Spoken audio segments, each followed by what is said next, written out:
The rain was coming down in sheets, a relentless icy deluge that felt like the sky itself was weeping for what was about to happen. I stood on the porch of number 101, Obsidian Heights, shivering violently in my threadbare wool coat, the dampness seeping through to my very bones and making my arthritic joints scream in protest. This house wasn't just a home.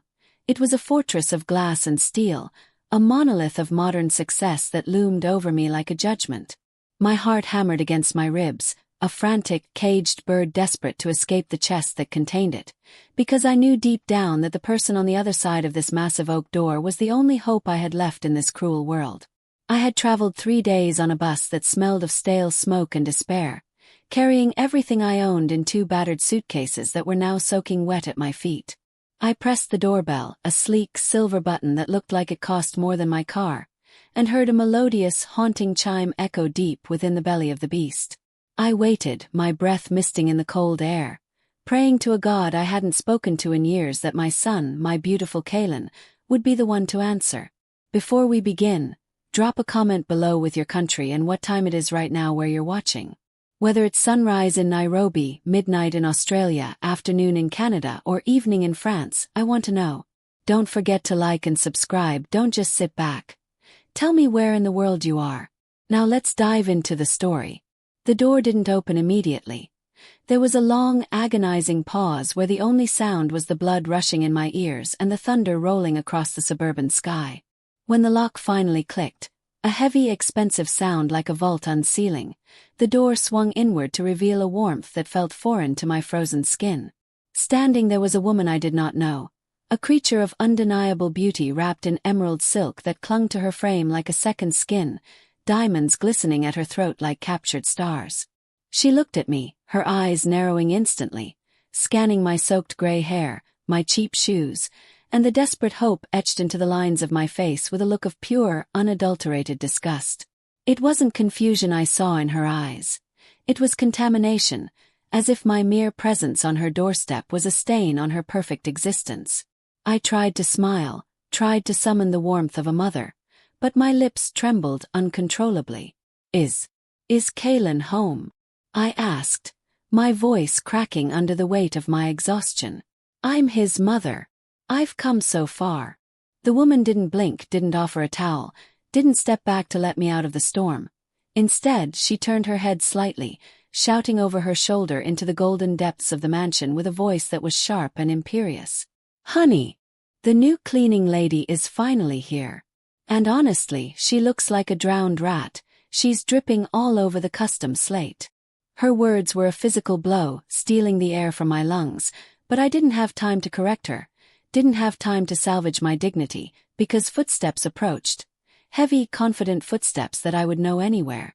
My son walked into the foyer, a glass of amber whiskey in his hand, wearing a tailored suit that whispered of power and wealth. He looked older, his jawline sharper, the innocence of his youth replaced by a hardened mask of corporate ambition, but he was still my boy, the child I had nursed through fevers and held through nightmares. Our eyes locked, and for a split second, I saw the flash of recognition, the flicker of the boy who used to promise he'd buy me the moon.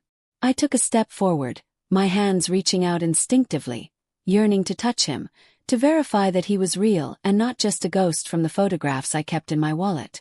Kaylin, I whispered, the name tasting like a prayer. It's me, Ma. I'm here. But as the words left my lips, I watched a terrifying transformation take over his features.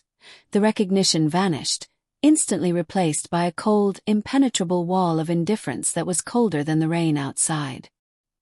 He looked at his wife, then back at me, his gaze traveling over my wet coat with the detachment of a stranger inspecting a piece of trash on the sidewalk. He took a sip of his drink, his eyes dead and empty, and delivered the sentence that would haunt me until my dying day. I've never seen this woman before in my life, he said, his voice steady and devoid of a single tremor. Close the door, Vesper. Don't let the draft in. The world seemed to stop spinning in that moment, the cruelty of his denial slicing through me sharper than any knife, severing the bond that had tethered me to this earth for 30 years.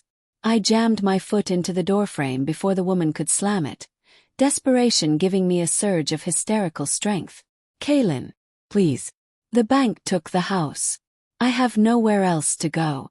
I'm your mother. I screamed, the humiliation burning my cheeks as the woman sneered at my desperation. Kalen sighed, a sound of immense annoyance, and stepped closer, leaning down so his face was inches from mine, smelling of expensive scotch and lies. If you make a scene, he hissed, his voice low and venomous, I will have you arrested for trespassing. I have investors inside. You are not my mother tonight. You are the help. If you want a roof over your head, you'll go to the service entrance and scrub every dish until your hands bleed. That is the only charity you will get from me. He straightened up, turned his back and walked away, leaving me standing in the rain with my heart shattered on his doorstep. To understand the depth of that betrayal, you have to understand where we came from, and the sheer magnitude of the sacrifice that paved the road to that mansion. We weren't from money. We were from Oak Haven, a dust-choked town in Oklahoma where the soil was red and the opportunities were as scarce as rain in August. After Kalen's father died in the mine collapse, a day that still plays in my nightmares with the sound of sirens and the sight of soot-covered faces, I was left with a 4-year-old boy and a mountain of medical debt that felt insurmountable.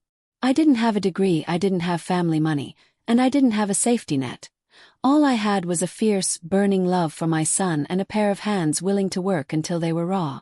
I took a job at the diner during the day, serving greasy breakfasts to truckers who barely looked me in the eye, and at night, I scrubbed the floors of the local high school, pushing a heavy mop bucket through endless, silent corridors. Kalen was different from the other children in Oak Haven. While they played football in the dirt, he was dismantling radios and staring at the static on our old television set like it held the secrets of the universe. He was brilliant, a mind that moved so fast I often felt like I was running just to keep him in sight, and I knew early on that this town would suffocate him if I didn't find a way to get him out. I stopped buying new clothes for myself when he was 7.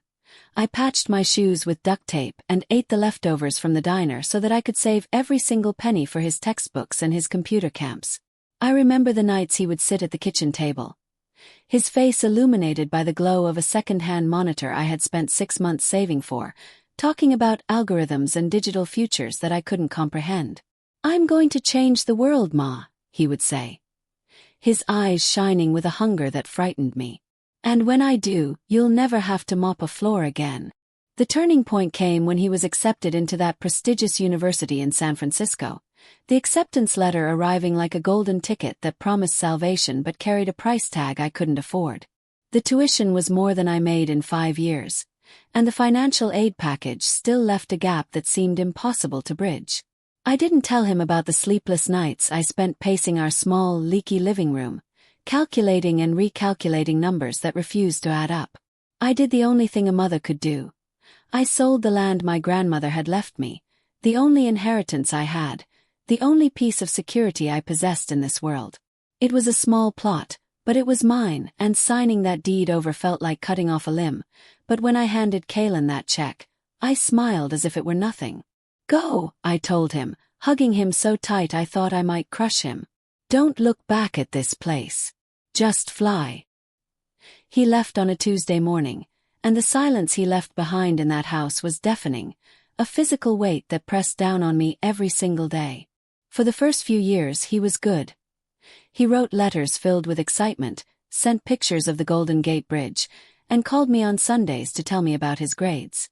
But slowly, the calls became shorter, the letters turned into brief emails, and the connection we shared began to fray like an old rope under too much tension. He was building Nexus Stream, he said. He was busy, he was stressed, he was creating the future. I excused it all, telling myself that genius required isolation, that his success was worth my loneliness. I didn't know then that as he was climbing the ladder of success, he was kicking away the rungs beneath him, and I was standing at the very bottom, waiting for a hand that would never reach down. When the foreclosure notices started arriving, not for his loans but for the ones I had co-signed to help him launch his first startup, I felt a cold dread settle in my stomach. I tried to call him, leaving voicemail after voicemail, begging for help, explaining that the bank was coming for the house, for the very roof over my head. Kalen, please pick up. I would sob into the receiver, huddled under a blanket in a house that had no heat because I couldn't pay the bill. They're taking everything. But there was only silence, a vast, digital silence that told me I had been discarded. I packed my life into 2 suitcases, leaving behind the furniture, the memories, and the ghosts of Oakhaven, and bought a one-way bus ticket to the address I had found online. I wasn't going to beg. I was going to save myself, believing foolishly that my son just didn't know, that once he saw me, he would fix it. I didn't know I was traveling toward a heartbreak far worse than poverty.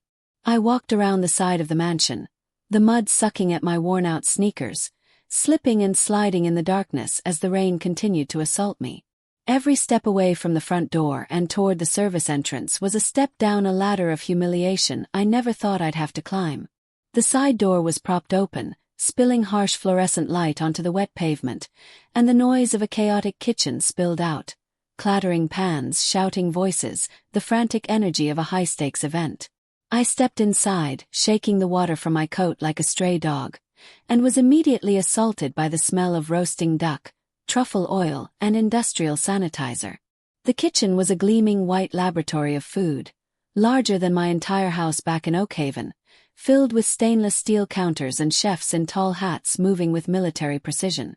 A man with a clipboard and a face red from stress spotted me and marched over, shoving a heavy black apron into my chest before I could even speak.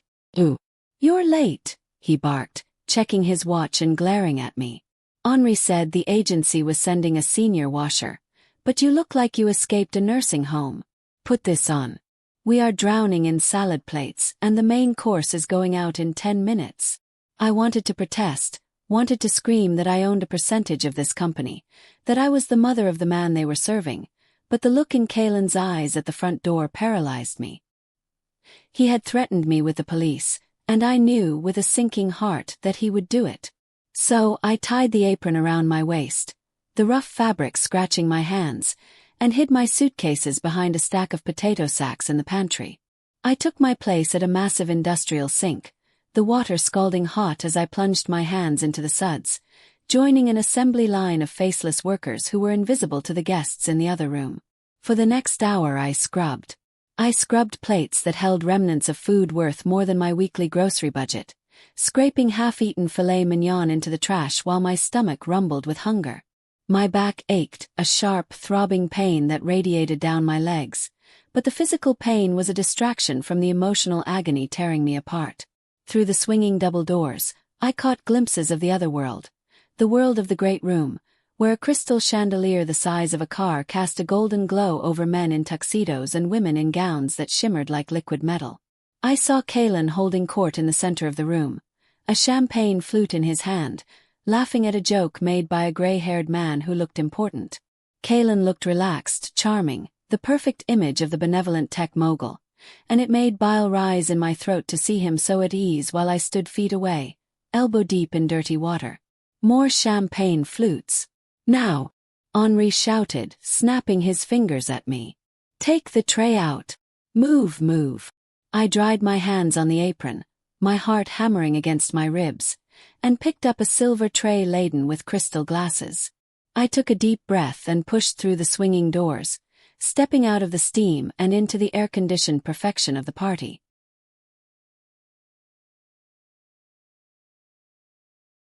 I walked among them, a ghost in a black apron, offering drinks to people who didn't even look at my face, their eyes sliding over me as if I were a piece of furniture. I drifted closer to Kalen's circle, driven by a masochistic need to hear his voice, to understand the narrative he was spinning to these people. "It's incredible, Vance," a man was saying, clapping Kalen on the back. "To build all this from nothing. No family connections, no safety net. You're a true self-made man." Kalen nodded, his expression solemn and humble. "It wasn't easy," he lied, his voice smooth as silk. "My parents died when I was very young. I grew up in foster care in Chicago. It taught me that if I didn't hunt, I didn't eat. That hunger drives Nexus Stream." I gripped the tray so hard my knuckles turned white, fighting the urge to throw the crystal to the floor and scream the truth, to tell them about the diner, the mop bucket, and the mother he had just buried with his words. I was retreating toward the kitchen, my vision blurred with tears of rage, when a small blur of motion cut across my path, nearly knocking the tray from my hands. I steadied myself and looked down to see a small boy, perhaps 7 years old, skidding to a halt on the polished marble floor. He was dressed in a miniature tuxedo that looked uncomfortable. His dark hair slicked back severely, but his eyes, oh his eyes, stopped me dead in my tracks. They were amber-flecked and deep, the exact same eyes I had looked into for 20 years, the eyes of my son, the eyes of his father. This was my grandson. I had a grandson, a living, breathing piece of my lineage, and I hadn't even known he existed until this heartbreaking moment. He looked around nervously, clutching a sleek, metallic robotic dog that whirred and clicked in his hands, clearly looking for an escape from the stifling atmosphere of the party. "Orion! Stop running!" Vesper's voice cut through the air like a whip, though she didn't turn away from her conversation with a wealthy donor. The boy, Orion, flinched visibly, his shoulders hunching as he backed away into the shadows where I stood. He looked up at me, expecting a scolding, but when he saw the tears in my eyes, his expression softened into curiosity. "Are you okay?" he whispered, his voice small and lonely. "Did you get in trouble too?" I knelt down, ignoring the creaking of my knees, bringing myself to his eye level so I could look at him properly. "No, little one," I whispered back, my voice trembling with overwhelmed emotion. I'm just a little tired. Is that your dog?" He looked down at the metal contraption in his hands and sighed. "It's a Cyberpup 3000, he recited, sounding like a rehearsed commercial. "I wanted a real dog, a golden retriever. But Mom says real dogs shed and carry parasites and ruin the aesthetic." The sadness in his voice broke my heart anew. He was surrounded by billions of dollars, yet he was just as poor in spirit as I had been in Oakhaven. "Well," I said, reaching into my apron pocket where I had stashed a chocolate truffle that had fallen off a dessert tray earlier, perfectly clean but rejected by the kitchen. "I think real dogs are worth the mess. Sometimes the best things in life are a little bit messy." I handed him the truffle, and his eyes widened as if I had given him a diamond. He looked around quickly to ensure his mother wasn't watching, then popped it into his mouth, a small, conspiring smile appearing on his face. "I'm Orion," he said, chewing happily. "I'm not supposed to talk to the staff. Mom says you guys are invisible." "I see you, Orion," I said fiercely, placing a rough hand on his small shoulder. "And you are not invisible. You are the brightest star in this room." He stared at me, captivated by the warmth he was clearly starved for, and for a moment, the noise of the party faded away. "Who are you?" he asked. I hesitated, the truth sitting on my tongue like a heavy stone. "I'm Ilara," I said simply. "I'm a friend." Just then Vesper turned around, her eyes locking onto us like a predator spotting prey. "Orion, get to your room immediately. And you, staff, stop bothering the guests or you're fired." Orion bolted like a frightened rabbit, running up the grand staircase without looking back, and I was left standing there, my heart filled with a new, ferocious purpose. I wasn't just fighting for respect anymore. I was fighting to save that boy from the cold, loveless world his father had built. The party finally wound down at 2 a.m., the last of the limousines sliding away into the rain-slicked night. The house fell into a heavy, ominous silence. Henri, the catering manager, found me wiping down the counters and shoved a crumpled envelope into my hand containing $100 in cash. "You worked hard, old-timer," he grunted, not unkindly. "You can go now. Don't come back, though. The lady of the house said she didn't like your face." I nodded, taking the money, but I didn't leave. I couldn't leave. I had nowhere to go, no money for a hotel, and the image of Orion's sad eyes was burned into my mind. I waited until the catering vans pulled away, then retrieved my suitcases from the pantry and slipped through the service door that led down to the basement. I had overheard the maids complaining about the basement earlier. It was unfinished, used for long-term storage, cold and damp. I crept down the concrete stairs, the air growing musty and chill, the only light coming from the faint glow of the street lamps filtering through high, narrow windows. It was a cavernous space filled with towering stacks of boxes, discarded furniture, and old exercise equipment that gathered dust like forgotten dreams. I found a corner behind a wall of boxes labeled Tax Records 2015 to 2020, and laid my damp coat on the concrete floor to make a makeshift bed. I curled up, shivering, listening to the house settle above me, acutely aware that my son was sleeping in a king-sized bed 3 floors up while his mother slept like a rat in his cellar. Sleep was impossible. My mind raced with the events of the day, oscillating between crippling sorrow and a burning righteous anger. To distract myself, I sat up and began to rummage idly through the boxes shielding me. I pulled open a dusty cardboard flap and froze. Inside wasn't tax paperwork but personal items. My personal items. It was the box of things I had sent him over the years. The hand-knitted scarves, the birthday cards, the photo albums.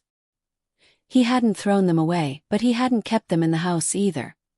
He had banished them to the dark, just like he had banished me.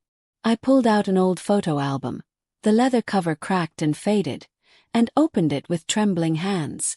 It was the album I had made for his high school graduation, chronicling his life from birth to 18. I flipped the pages, expecting a trip down memory lane, but what I found made me gasp in horror. Every single photo of me holding him as a baby, me standing next to him at the science fair, me hugging him at prom, had been defaced. Someone had taken a thick black permanent marker and violently scribbled over my face, obliterating me from the visual record of his life. The scratches were deep, angry, tearing through the glossy paper. On the back of a photo of us at the Grand Canyon, written in Kalen's distinctive, sharp handwriting, were the words, "The anchor. To shame. Never again." I sat there in the semi-darkness, clutching the mutilated photos to my chest, and wept silent, heaving sobs that shook my entire body. He didn't just want to forget me, he hated me. He hated me for being poor, for being the evidence of the humble beginning he was so desperate to erase. Morning came with a gray, filtered light that offered no warmth. I was stiff, my joints locked from the cold concrete, my eyes swollen and gritty from crying. I was trying to figure out how to sneak out to find a bathroom when the door at the top of the stairs swung open with a violent bang. Heavy, rapid footsteps descended the wooden stairs, angry footsteps. I scrambled to my feet, clutching my purse, as Kalen stormed into the basement, wearing a silk dressing gown and looking like a vengeful god. "I knew it," he roared, his voice echoing off the concrete walls. "I saw the heat signature on the security system. You're still here." He stopped at the bottom of the stairs, his face twisted in a snarl, looking at my pathetic makeshift bed and the open boxes. "I told you to leave," he spat. "I told you I would call the police. Are you trying to ruin me? Are you trying to blackmail me?" I stood my ground, though my legs were shaking. "I am not a blackmailer, Kalen. I am your mother. And I am homeless because I gave you everything I had. You have 50 guest rooms. You couldn't spare one for the woman who gave you life. I owe you nothing," he shouted, stepping closer, looming over me. "You think because you birthed me you own me? Paid you back. I sent checks. You sent checks for a year." I yelled back, my voice finding its strength. "And then you stopped. The bank took the house, Kalen. I have been sleeping in shelters. I ate cat food one night because it was all I could afford. Did you know that while you were eating truffles upstairs?" He paused, a flicker of discomfort crossing his face, but he quickly stomped it down. "That's not my problem. That's your failure. You never had ambition. You were content to be a waitress. I am a visionary. I cannot have a peasant living in my house, dragging down my brand." "Your brand?" I laughed, a hollow, bitter sound. "Your brand is a lie, Kalen. You told them you were an orphan from Chicago. You told them you were self-made. You erased me to sell a story." He crossed his arms, his eyes cold. "The story sells stock, Ilara. The story built this house. And I will not let you burn it down." He reached into his robe pocket and pulled out a checkbook and a gold pen. He scribbled furiously, ripped the check out, and threw it on the dirty floor at my feet. $50,000, he said. Take it. Leave. Go back to Oklahoma. Buy a trailer. If you ever contact me, Vesper or Orion again, I will bury you in legal fees until you rot in jail. He turned to leave but stopped at the stairs. And stay away from my son. He is going to be a king. I won't have you turning him into a soft-hearted loser like you. He stormed up the stairs, slamming the door behind him, leaving me alone with the check fluttering on the dust. I looked down at the paper. $50,000. It was enough to solve my immediate problems. It was enough to disappear. But then I looked at the box next to the photos. A box labeled, Nexus Stream Legal Incorporation Documents 2014. Kalen had been looking for tax records, but he had stored his founding documents right next to his mother's memories. A strange instinct, a mother's intuition, urged me to open it. I pushed the check aside with my foot and knelt by the legal box. My hands were steady now, fueled by a cold, calculating clarity I hadn't felt in years. I wasn't a lawyer, but I had read every single contract Kalen had ever put in front of me back in the early days. I remembered the nights at our kitchen table, him panicking about needing a cosigner, needing a primary investor on paper to get the business license because he had no credit history and no assets. He had downloaded a family business incorporation template from a legal website to save $200 on a lawyer. I sifted through the files until I found the blue folder. Articles of incorporation. I opened it, the smell of old paper wafting up. I turned to the back page. There were our signatures. His looped and confident, mine small and neat. But it was the clause above the signatures that made my heart stop in my chest. I read it once. I read it twice. I read it a third time, tracing the words with a dirty fingernail to make sure I wasn't hallucinating. Clause 4A. Initial capitalization and equity distribution. The primary investor, Elara Vance, in exchange for the liquidation of real estate assets valued at $45,000, Oakhaven Deed Number 402, is hereby granted a permanent, non-dilutable 15% equity stake in Nexus Stream Technologies, and a permanent seat on the board of directors with voting rights, until such time as the investor voluntarily resigns the position in writing and is bought out at fair market value. I sat back on my heels, my mouth open. Kalen had forgotten. He had been so young, so arrogant, so focused on the code that he hadn't paid attention to the boilerplate text of the cheap template he used. He thought he had just paid me back with those early checks, treating it like a loan. But legally, it wasn't a loan. It was an investment. And I had never resigned. I had never signed a buyout agreement. I had never signed a release. My mind raced, doing the math. Nexus Stream was valued at over $1 billion. 15%. That was hundreds of millions. But more importantly, the board seat. I wasn't just a shareholder. I was a director. I had the legal right to be here. I had the legal right to be at the table. I wasn't the maid. I wasn't the trespasser. I was his boss. I grabbed the document, folded it carefully, and placed it inside my bra, close to my beating heart. I stood up, leaving the $50,000 check on the floor where he had thrown it. I didn't want his charity. I wanted justice. I spent the entire day in the city, but not cowering in a shelter. I went to the public library and used their computer to research the Nexus Stream board of directors. I learned that tonight, there was a critical dinner happening at the mansion, a private meeting with Silas Thorne, the billionaire angel investor who held the fate of the company in his hands. Thorne was known for two things: his business acumen and his fierce moral code. He was a man who despised liars. I printed out his bio. I printed out the guest list. Then I went to a thrift store. I couldn't afford designer clothes, but I found a vintage black blazer that was structured and severe, and a clean white blouse. I used the library bathroom to wash my hair in the sink and pulled it back into a tight, dignified bun. I washed the dirt from my face. I looked in the mirror. The scared, wet woman from the night before was gone. In her place was Elara Vance, board member. I looked tired, yes. I looked old, yes. But I looked formidable. I walked back to Obsidian Heights as the sun began to set, painting the sky in shades of bruised purple and angry orange. The security gate was open to allow the stream of luxury cars for the dinner party. I walked right past the guard booth, my head held high, looking like I belonged. I didn't go to the service entrance this time. I walked up the long, winding driveway, my cheap shoes crunching on the gravel, flanked by Bentleys and Mercedes. I reached the front door.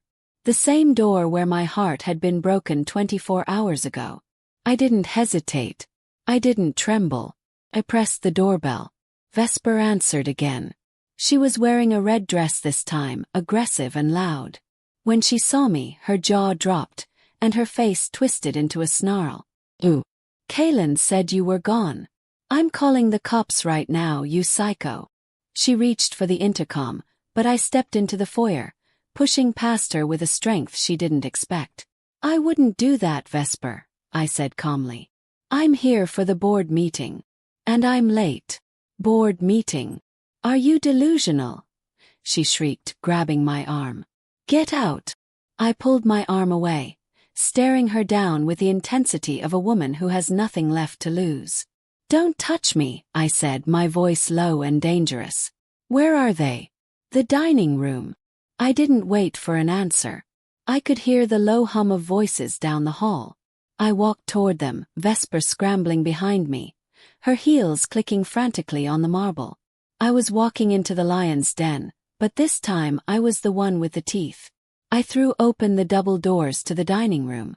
The scene was picture-perfect.